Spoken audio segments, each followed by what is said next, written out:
Hello, and welcome to the session on credit markets and transition. My name is Mike Piwowar. I'm the Executive Vice President of Milken Institute Finance. Credit markets are undergoing a significant transition driven by changes in economic conditions, government policies, advances in technology, and increasing competition. What new opportunities and risks emerge as a result of these changes? How are credit market participants adapting their business models? How are they adapting their investment strategies? In this session, our panel of experts will give their unique perspectives on the challenges and opportunities facing the credit markets in a time of transition. Let's start with the macro environment. 2 weeks ago, the World Bank and International Monetary Fund held their annual spring meeting in Washington, D.C., attended by ministers of finance and trade representatives from all over the world. A key theme from those meetings was that we're entering a new era for the global economy. But there's a lot of uncertainty, not only in the short term during trade negotiations, but also in the long term about what exactly this new era is. So I want to get our panel's perspectives on how this uncertain macro environment, leading to some sort of new era, is affecting credit markets. So let's start with our credit CIOs. Mike Buchanan, what's your perspective on this? Great, and Mike, thanks for having me here. I always enjoy these panels and certainly enjoy the conference. You said it. I mean, uncertainty is the key word. Our base case is for slower growth, but still positive growth, which I think is key for corporate credit.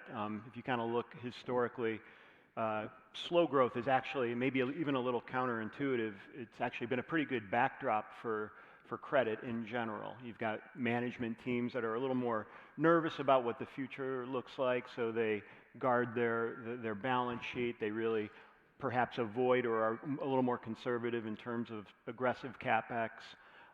So that's actually a decent starting point. But then put on top of that, 3 of the last 4 years, we've had a really challenging rate environment. So rates have reset to much higher levels. So your starting point yield is really attractive right now. I know you can push back and say spreads are somewhat tight, but I think if you look historically, yield tends to be a better indicator of return versus spreads. It doesn't always mean high yields are going to translate into strong returns, but you at least have that as a starting point. In our view, you have good, solid fundamentals, which again is another ingredient to decent returns in corporate credit. And then you have a Fed that has room, certainly, and I think a bias to want to cut rates, a 4.25%, 4.5% policy rate. They have the flexibility to do so. Policy initiatives, policy implementation, that's going to play a key role in how we move forward from here. I know everyone's talking about tariffs. That's front and center. I won't belabor the point, but I do think there's 2 ways that tariffs could break here. I think the more likely one is that you start to see some agreements, and it's really just more about good bilateral negotiations and a fair trade agreement for the U.S. and key trading partners. That's fine for credit, even though I would say some of the damage has already been done. You probably saw the news last week about shipping containers down 60% in April. The other way it could break, which would be a little more concerning, would be if and I think some in the administration are a little more dug in on this, but you start to have this view of really rebuilding the industrial base in the United States. Bringing manufacturing back to the United States, which is a nice goal. It's complicated. It takes time. It brings a whole host of uncertainty. So, I guess I'll just sum up by saying, again, our view is slower growth but positive. But around that base case, we have a lot more volatility, and you really have to watch kind of how things go from here. And you keep in mind, we still have, and you heard Secretary Bessent talking about it this morning, we still have tax cuts that are we're gonna be hearing more and more about that. And you still have other policies, other initiatives, deregulation, the emphasis there. So there are some offsets to the challenges we're seeing with tariffs. Yeah, so it sounds cautiously optimistic would be potentially a way to characterize what you're saying.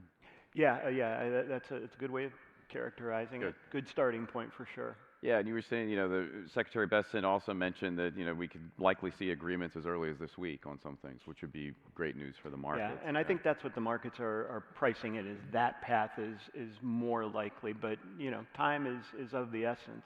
Yeah. Peter, I'd love to get your perspective on that. Do you think that path is more likely to go that direction, and any of the other things that you're seeing in the macro environment?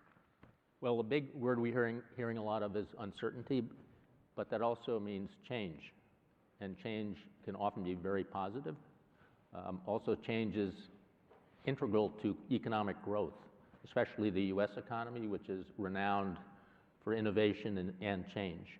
So from the investing standpoint, as an asset manager and lender, there's going to be a lot of opportunity, including new types of investment offerings and solutions. They're also consistent with how the economy is changing. One of the things that belabors pretty much anything and everything is a tendency for people to stick to the status quo. So the big challenge I think that everyone will have is to, and this of course is a credit panel, credit's arguably, compared to other asset classes, of course, the defensive one. So of course, we have to be very focused on the challenges that come with change and uncertainty. Uncertainty is when things aren't clear, and we're hoping for more clarity, and everyone's talking about maybe we're going to get more clarity. But I'm coming back to, I see mainly opportunity. And the Milken Conference, of course, is very focused on the power of the U.S. capital and enterprise system, and how that can enable so many people and so many things to grow and happen and change very positively. So I see this, it's not without challenge. I see this as a fundamentally positive reshaping of the way things were, and it was time for change. Yeah, so Mike also mentioned, he's saying that the Fed has a bias to cut rates, he thinks. Do you agree with him, or where do you think the Fed's? Well, everyone in Washington is very focused on the fact they're in Washington. So I think the Fed's conservative. I think we're all expecting them to stick with their core mandate and not to put that at risk. And so we'll see that they'll want to support economic growth. And if the growth, I mean, I think everyone's aware that no one wants to have both create a recession and an economic crisis, especially not at the same time. And I think the Fed will focus on that neither of those things happen and have actions consistent with that. Okay. Michael, your views. Well, I think what a lot of this dialogue comes down to is the distinction between sentiment and fundamentals. And I think we all see sentiment weakening, whether that's consumer confidence, whether that's business sentiment. But what we try to do is isolate that soft data from what we're seeing in hard data. And I think when I look at the credit side of the equation, whether it's corporate credit, where leverage levels today are lower than they've been over time, earnings momentum has been and continues to be strong. We don't see a lot of stress in the system. On the consumer side, similar dynamics where employment data continues to be resilient, a lot of home equity supporting consumers, low debt payments as a percentage of income. And so you do have this fundamental picture that has been quite resilient. And what we're spending all of our time is really figuring out, will we continue to see those resilient fundamentals to absorb some of the slowdown that inevitably comes from uncertainty. And we leverage all of the insights across broader Blackstone to do that. We have over 5,000 credits in our credit portfolio. We obviously have a very large private equity and real estate and infrastructure business, and that allows us to glean data in our portfolio companies, talk to our CEOs, really see what's happening on the ground and how they're feeling about their businesses. And then what we do is when we see disconnects between sentiment and fundamentals, when we see valuations that are attractive because of that disconnect, we don't shy away from the volatility. We play offense into that volatility, and you saw us trade $5 billion of credit in the week after April 2nd. You've seen us lean into other strategies in this market, and I think that's what it comes down to, really understanding the fundamentals, and when you see that divergence between sentiment and fundamentals, taking advantage of it. Great. Deborah, I'd like to put your allocator hat on here. What's your perspective of what's going on in the macro environment, and what are the opportunities and risks that you see? Sure. So for those of you who aren't familiar with us, we manage about $200 billion US on behalf of, to support the pensions of people who serve Canada. And we have a multi-asset class portfolio, as you might imagine. It's about 50% public and 50% private alternatives, including private credit. And one of the things that, as a asset owner that backs pension liabilities, that's really important to us in this environment is the inflation risk, because the pensions that we back are inflation linked. And so I think one of the things that's relevant to private credit that we're seeing is the opportunity for the intersection of infrastructure and private credit, because what we're looking for is both the defensive nature of asset classes like private credit or infrastructure, but also there are opportunities on the infrastructure side to get some inflation protection. And I think that the way the private credit market is evolving, and Michael and I were just talking about this before the panel, I think there's this really interesting opportunity for us. We have $45 billion in public fixed income that we see opportunities to activate into private credit in ways that can give us really interesting investments that are well suited to this macro environment. I think that's a really interesting point, Deb, because when you think about the private credit markets, a lot of people define it as a very thin slice, which is sponsor-backed finance, direct lending. The truth is that's only a $2 trillion market. The overall private credit opportunity is $30 trillion plus. Right. And much of that is in the areas you're highlighting, this intersection between real assets, infrastructure, asset-based finance, real estate credit, much of which is on the investment grade side of the equation. That is a market that today is still in its infancy, but has so much opportunity to deliver durable excess spread, 150 to 200 basis points over what you can get in liquid credit, where most of our partners around the world are either unallocated or severely underallocated, as you mentioned. I'd like to add to that because the structural trend, thanks mainly, and maybe it's a really good thing actually, bank regulations, banks are shedding or being in the future will hold fewer and fewer long-term assets. So corporate lending broadly, and now I'm not talking about leveraged finance, but near investment grade and investment grade equivalent, I'm not talking about rated corporate loans, will increasingly be supplied by aligned non-competitive partners to banks globally. That's happening here in the US. It's going to happen in Europe. So it's back, I'm agreeing with both of you. It's very broad, and I would say that the start of private credit after the GFC with mainly smaller sponsor leveraged finance was just the starting gun for all of this, and we're looking at a multi-year opportunity of new attractive investment opportunities for investors. Back to yield, you're talking about spreads, though. We're talking about things that are actually less levered and will have lower spreads, which will probably then be coupled with leverage to deliver the types of returns that investors are used to. And Mike, you were asking me to make this point. I think people think of us as an asset allocator, but in private credit, 80% of our $20 billion private credit book is directly invested. 20% is in funds. And that's a business that, to Michael's point, we've been growing since 2015, but has been largely focused on sponsor finance, almost exclusively focused on sponsor finance. And now we're looking at the opportunity to apply that expertise, work with our infrastructure investors, which, by the way, is another direct investing capability that we have to unlock these interesting opportunities. Look, we're on the same journey. 2015, we probably had next to nothing in private investment grade credit, and today we're over $100 billion in that market alone. And not to be left out of the private credit discussion, You know, I would say one of our observations, and I think we're all probably saying it in one way, shape, or form, is this blurring of the lines, and you know, that's playing out in real time. There's not So that blurring of the lines between public and private yeah, markets. you know, there's just not this rigid line where this is private, this is public. We're doing a lot of deals now that have all the elements of what look like public deals. You know, they're investment grade, they're large deals for large companies. Duration.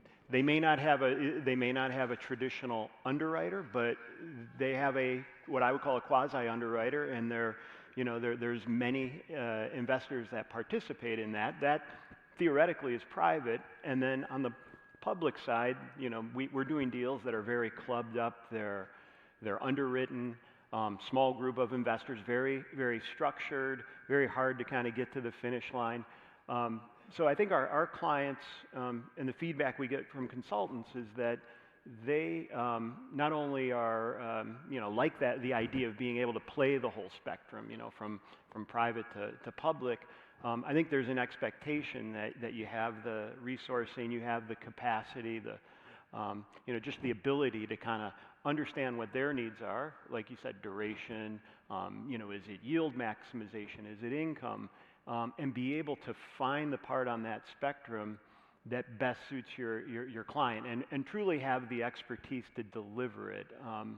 I think that's, you know, where we're going, and you know, I think probably all of us would agree that you know, we've come a long way in the last 5 years, and I think going forward, you're going to continue to see this play out.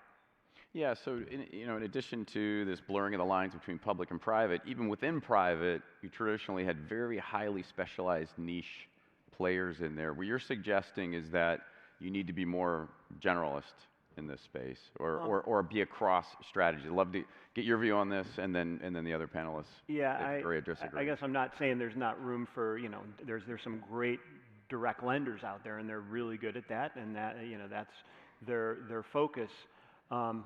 What I'm saying is that you do need to have some ability. You can't just be rigidly in, you know, public or private. You have to have some flexibility to understand what's happening in the peripheral markets and be able to take advantage of that. So it doesn't mean you have to, you know, try to do everything on that spectrum, but you have to have some capacity to operate, you know, in the border territory. Yeah, I'd put a different perspective on it. Our firm, AGL, is a corporate credit specialist, corporate credit risk specialist, and we're private, but we can do anything in corporate credit. Most people think of us as a CLO manager because we just happen to have a lot of CLOs, but there's a reason for that. And anything that's corporate credit related, and of course we're very conscious of price information, so anything that's a public security that's relevant corporate credit, we're aware of that. We're private side, we use that information, take advantage of it.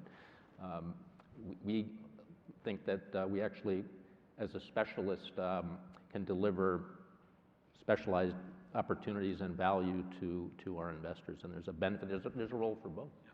Yeah, I think what we're seeing is a pretty significant theme across our investors of all types, whether that's institutions, insurance clients, individuals, is a notion of what we call multi-asset credit, which is a little bit of a spin-off of what you were describing, Mike, which is clients want to figure out how to access the holistic opportunity set across credit, private credit, structured credit, liquid credit, real asset credit, and asset-backed finance. They might want to access it in slightly different forms, but there's a broad recognition is there's the yield opportunity in the credit market today is incredibly attractive. How do I partner with a manager who sees everything across those markets and can figure out where the best risk-adjusted returns might be? And especially in a market like we're in today, with volatility, that could pivot pretty quickly. And so the ability to leverage insights, data, and access across all sorts of different strategies within credit. We manage probably 20 different strategies at Blackstone within credit alone to build a resilient, diversified portfolio that is set up to be all weather, but also lean in when we see the best opportunities in the market that inherently show up at times of volatility. Mike, I would just say I kind of twisted my head when you said generalists, because what I think our opportunity is to combine specialists. So, for example, we have a successful private credit business that we've talked about, but we also have a fantastic infrastructure business that we've been building for 20 years. And one of the founders of that business is our new CIO, and he's here with us today. And the opportunity for us to combine specialists to find those opportunities in infrastructure debt or work together on opportunities like infrastructure debt, I think is what's really interesting. So not a generalist, a portfolio of specialists. Maybe we'd say, Or right? specialists that at least work together. Work together. All right, But excellent. a lot of that, correct me if I'm wrong, is to be able to access the broadening of the opportunity set that it sounds like we're all seeing in the credit markets. Yeah. Peter, I want to pick up on something you mentioned. The part of the reason for the growth you see in private credit is the bank regulations that came in during Dodd-Frank, and the banks just simply can't do certain types of lending that's there. Love your perspective on a couple things. One, how are the banks reacting to this? Are they just complaining and saying, you guys are getting this? Or are they actually coming to you and go, you know what, you can help solve a problem for us? And the second question is, how are the bank regulators starting to breathe down your neck? One of the things I've learned about banking regulators is, they have their bank prudential regulation hammer and everything's a nail. So are there threats to sort of regulate you like a bank and then have the same restrictions? Well, part of the reason Michael is asking me this question is because AGL has an exclusive arrangement with Barclays Bank, PLC, to exclusively access private credit opportunities out of their leveraged finance franchise. So we're deeply into this. I'll just add quickly, before I answer your question, that the regulatory pressure on banks to have fewer long-term assets while being short-funded, with insured deposits insured by the government, is a movie with like 20 going on 40 sequels. So this is a structural long-term trend. However, back to your question, it suddenly really changed because back to the GFC, when private credit corporate loan private credit came to the fore as banks for regulatory, it wasn't that they can't do smaller, highly leveraged loans, they just can't do them at scale for capital reasons. They've lost a lot of market share, and traditional incumbent private credit players attracted a lot of capital, especially because of the yield in the free money, no low interest rate environment. With all that capital, the private credit transactions moved upstream into larger EV borrowers and were directly competing with banks in their traditional broadly syndicated loan and high yield franchises. So what's changed is banks said, you know what? We don't want to lose these customers, and what's important for the banks aren't the loans, it's the customer relationship with all the other things that the banks do, especially with private equity sponsors, where they're bringing ideas for acquisitions, add-on acquisitions, IPOs. They don't want to lose the borrower. So what's changed is they've gone from defense to offense, and there have been many announced bank asset manager partnerships. Ours is one of them. Ours is one of the earliest, and arguably special given Barclays' market position in leveraged finance. But this is a long-term trend, and it's going to go into other forms of corporate credit. I mean, and I'll just add one more thing. There are a lot of other versions. There's SRT, synthetic risk transfer transactions.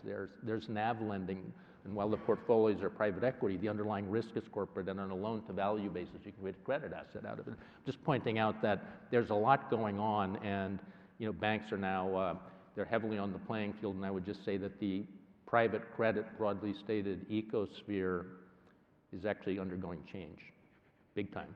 Yeah, Mike, love your perspective on this. And then on the regulator side, you guys are pretty big, so are they coming in and try to regulate like a bank? I guess I would maybe take a bit of a different spin on the question, because clearly, yes, I mean, banks are more constrained, more regulated, and that has really created what we're all talking about here. The private credit markets have flourished as a result of that. And I guess one of my takeaways on that is that it's actually really good for the longevity of credit in general, because there's more pathways for financing. If you hit an air pocket, you stumble along the way. There's the traditional high yield market, which can close and open, based on sentiment. But this huge private credit market's there, and usually there are deals to be done, albeit at a price or with a certain structure.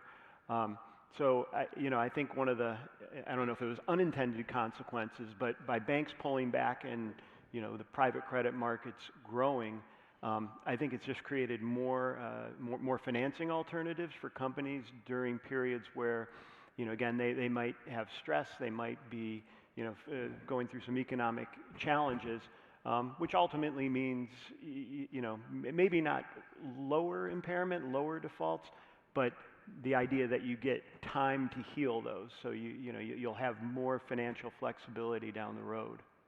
And you have more flexibility on workouts and all those other things sometimes the banks do, right? So.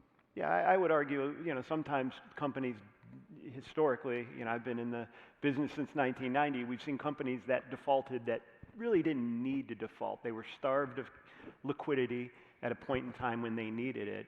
And, just the public markets weren't open, and there really weren't a lot of great financing alternatives.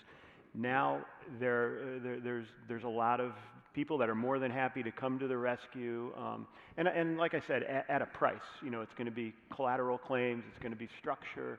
They will price it accordingly. But again, I think that allows these companies to navigate through a challenging period. Yeah, Michael? Well, I want to maybe answer your question in three parts. The first, your direct question around regulation. I think there's a good understanding that private credit, what many of us here do, is very different from the bank model, right? Our portfolios are unlevered or very modestly levered versus a bank who's running a pretty levered balance sheet. Our assets and liabilities are completely matched. And I think when you think about the risk profile of a private credit vehicle, I think there's an understanding how different it is from a bank model. So I think that's the first point. I think the second point is, I think a lot of people like to attribute regulation as the primary driver of why you've seen this move from a bank-dominated market to private credit being the preferred source. I would say the biggest reason why you've seen that is because it's a better solution for the borrowers, right? If you think about what we're doing as a private lender, we're bringing our capital all the way up to the borrower. We call it this farm-to-table model. And what happens in that process is all the leakage, all the fees, all the inefficiency along the way, it gets dropped, and we sit in the room with a borrower and we figure out, how do we deliver you speed? How do we deliver you certainty? How do we deliver you flexibility? How do we help you after we make the investment to drive operational improvements and things like that? And so I think what's really happened is private credit has become a preferred solution because it delivers a better result for the borrower, a better experience for the borrower. Now, all that said, that doesn't mean that there isn't a very large role for banks to play in this ecosystem, but I think you'll see more and more partnerships like Peter alluded to. And at Blackstone, we're interacting with the banks across all our businesses on a daily basis. The touch points are very extensive, and we've found several ways, and we'll continue to find ways to partner with banks where maybe there's a situation where they want to keep the origination, or they want to keep some elements of the client relationship, which is totally fine, because what we want, what our investors want, is that asset. And that partnership between banks focusing on origination more, client service more, and allocators, investors like us, figuring out how to match an asset that fits what our clients want, whether that's return, rating, duration, whatever the case may be. I think you will see that more and more, and I think that's a healthy thing for the ecosystem. Yeah. Michael, in that model, how do you think about the alignment between the bank and the investor providing capital? So I think the key thing there, Deb, is as an investor, I need to underwrite every piece of credit, right? It's great if a bank brings me a deal, we welcome that, but at the end of the day, we're accountable for the performance of that investment, and that's where it comes down to your underwriting process, your committee process, all the insights you have to make sure that you're making a great loan. Absolutely.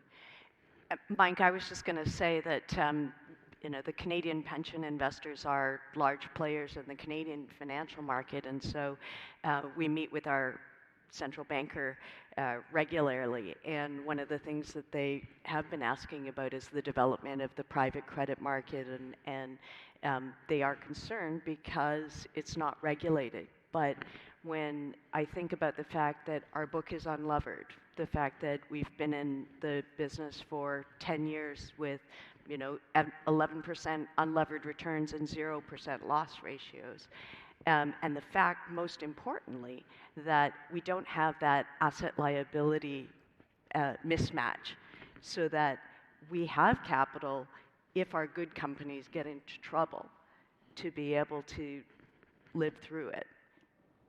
Two of the biggest step functions in terms of private credit market share were during COVID and during 2023 when we saw a lot of volatility in the markets. Why is that? Because private credit is set up to step into times of volatility and support companies when they need that capital. Borrowers remember that, and so when they need credit in normal times, they go back to the lender that they know they can rely on. Yeah. The reason why I was asking about the bank regulators, living in Washington, D.C., they're always looking for the next set of systemic risks. What's the next threat to the financial stability of the 100%. U.S., right? So Yeah. the banks are shedding this, and you all are, I hate the term shadow banks, right? And they started looking at, whoa, what's the problem here? And your point, Michael, it's like, well, and you said it right, unlevered, no asset liability mismatch here that's going on. But the amount of education by individual firms and trade associations to the regulators to explain this, it's like nothing to see here. I was just curious if you were feeling it at your firms and stuff, but it sounds like that's sort of died. So that's good, actually. I want to zoom in now. Instead of taking the 30,000-foot level, let's zoom in on the evolution of some of the transactions, the deals that we're seeing.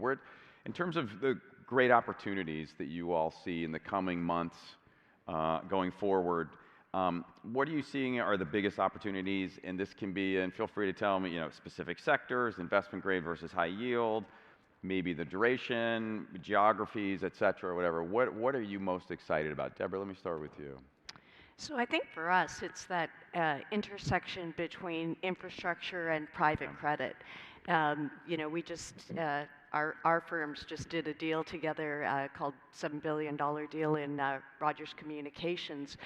We participated in the senior part of that capital structure, and for us, it was a great opportunity to invest with a great partner, but also to get the yield and the duration that we wanted for our portfolio. Yeah, Michael, other than infrastructure. Well, I would say I've touched on a couple of the things I like, Yeah. Private investment grade, multi-asset credit. I would just talk about asset-backed finance broadly. This is a market where we define it as financing the real economy. So think about it, everything from digital infra, energy and power, consumer credit, real estate credit, both resi and commercial.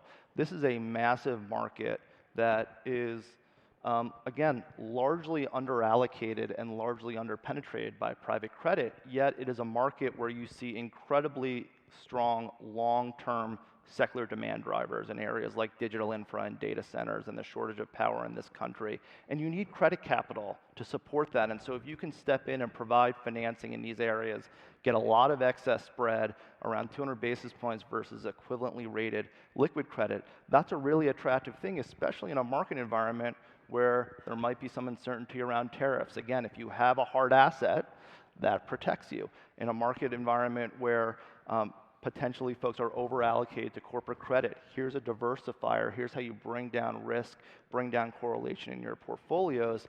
I think there's an incredibly long runway there, and Deb mentioned Rogers. We've done several deals in this market, and I think that will be a continuing trend to watch out for in the months and years to come. Yeah, Mike? Oh, sorry, Deborah, did you want to jump in here? I was just going to say, in the Rogers case, the underlying asset is the wireless backhaul. So I think that's pretty stable. Good. Mike? Yeah, that question, where's the best opportunity or some version of that. I always like to think of that before I come to one of these panels, and I like to have something kind of memorable, and I don't really have that right now. But I think that's because of the environment that we're in. opened by talking about the macro environment. I talked about a base case, but I talked about elevated uncertainty around that base case. And I think that's something when you're thinking about the market today, there really are a lot of different outcomes. So you have to think about an investment that can kind of have some resiliency or durability, even if your base case proves to not come to fruition. So in a way, it's like playing offense, but in a defensive way. And I think a great way to do that is large, systemically relevant banks. They don't have much vulnerability to tariffs. They've, over the years, and you probably know this as being on that side of the business, but they've just dramatically improved their loss-absorbing capital. Yeah. They trade cheap to the market. So banks in Europe, banks in the U.S., I'll go for Deborah, banks in Canada too. But I think that's an area where you get really compelling risk-adjusted returns, and you don't really need to take a lot of risk because higher, the yield environment that we're in. So I like that. And the other thing, I'll just be really quick on this, is we're going to see more volatility. We've seen a lot of volatility year to date. Being in a position to react to that volatility, to lean into it when it's happening, and as long as you don't believe the fundamental environment is disruptive, I think we're going to get some opportunities during the year to, like we saw back in April, to take advantage of volatility. Yeah. Well, that was memorable. That was a large systemically important banks there. That's a very good answer there. It's Peter. So I agree with everybody, and this is a credit panel, and credit is a great place to be, especially in a time of change and uncertainty, and especially with the return to a normal interest rate environment. We've talked about yield, but I'll put a kind of a different perspective on this by saying that a time of change is a really good time to make sure you're not a prisoner of beta conformity and just the way things have always been done, especially where a lot of change is happening. And it's also a good time to ask basic questions. One that I think is a really good one, especially investors, asset managers, and everyone to think about is with all these changes and with a portfolio, credit portfolios, the essence of the safety and the consistent past and future returns is diversification, effective diversification. So with all these things going on, what is that? Should effective diversification be rethought? We hear a lot about maybe 60-40s changing the relationship of equities to bonds. And some people say, well, that's an important diversification parameter. I don't know if that is actually, because it's 60-40 is really about the price relationship of equities to fixed income, and I'm not sure that price changes outside of your control and subject to random events has anything to do with diversification.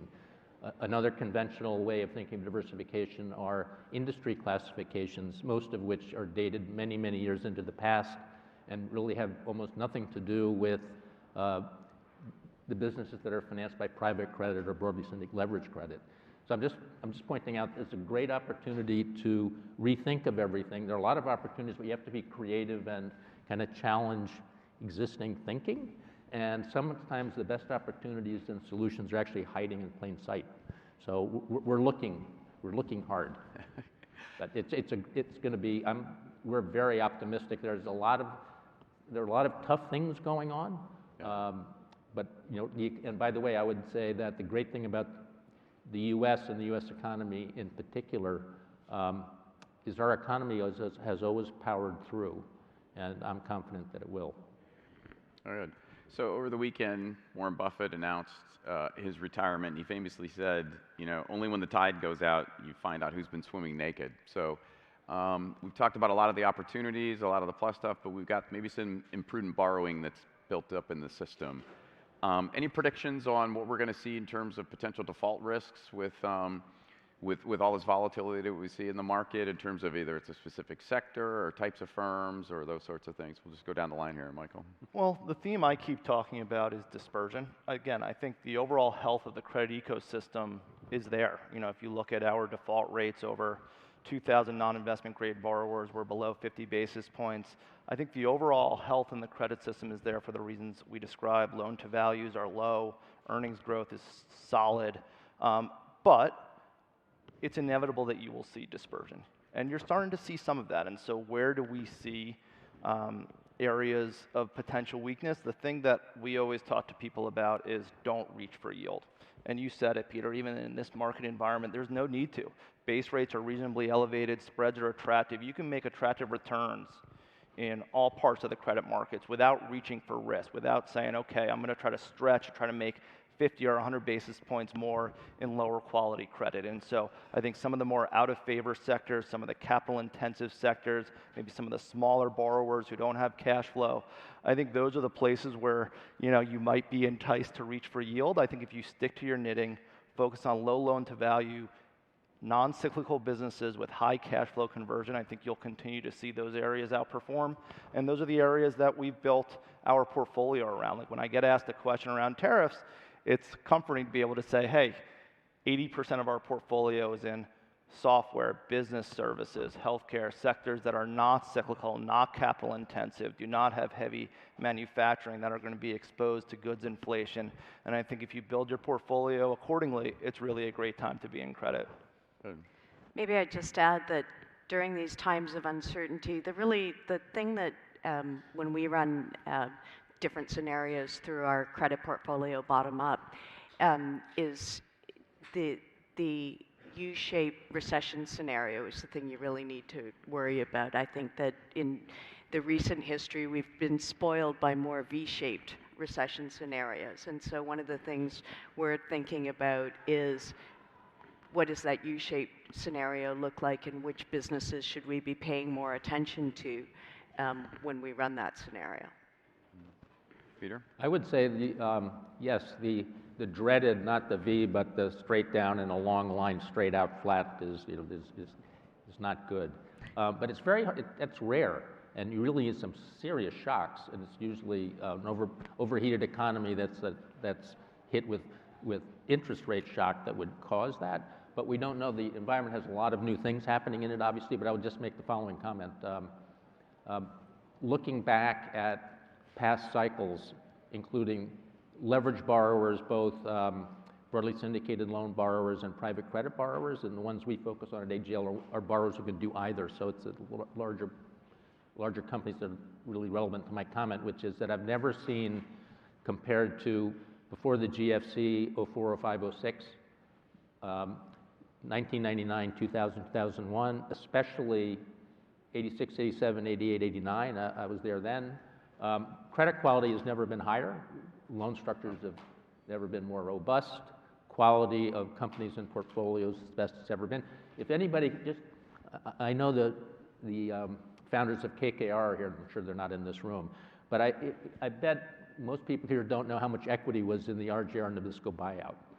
But there wasn't very much, I can tell you that. I'm just pointing out that not only is the economy strong, as we've been hearing, but credit quality in the portfolios that LPs are invested in, broadly speaking, are very, very strong and well positioned. And the angst has been around the return to a normal interest rate environment, and has put pressure on interest coverage of borrowers that arguably were taken private with too much leverage in the free interest rate environment, and that's true at the margin, but not in the whole. So we're very constructive. And to be clear, our base case is not the U-shaped recession scenario, but I think it's important during these times of uncertainty to think about portfolio management, not just deployment. Yeah, and I'm glad we're talking about recession, because the question on defaults and the direction of defaults, as a credit investor, I mean, that is the one macro driver that really dictates the path for defaults. And even though I was talking about a lot of volatility around that slower growth scenario, I do think if we slip into a recession, it's likely to be more shallow. I don't see a risk of a significant recession, just because corporate fundamentals, good starting point, balance sheet health is pretty strong, consumers in decent shape. So just related to your question on where defaults, I don't see an elevated default environment. And I do think, again, just kind of going back to what I talked about earlier, if we get to a point where companies start to stumble, there's quite a bit of capital that's ready to be deployed to take advantage of that for their investors and their LPs, but that'll alleviate the bankruptcy backdrop. Yeah, so you started out cautiously optimistic. Now I'm feeling very optimistic about the future from what everybody's saying on this panel. So unfortunately, we're out of time. So Mike, Peter, Deborah, Michael, thank you so much for sharing your insights today. Thank you. Yep. Thanks for having us. Thank you. Peter, nice job.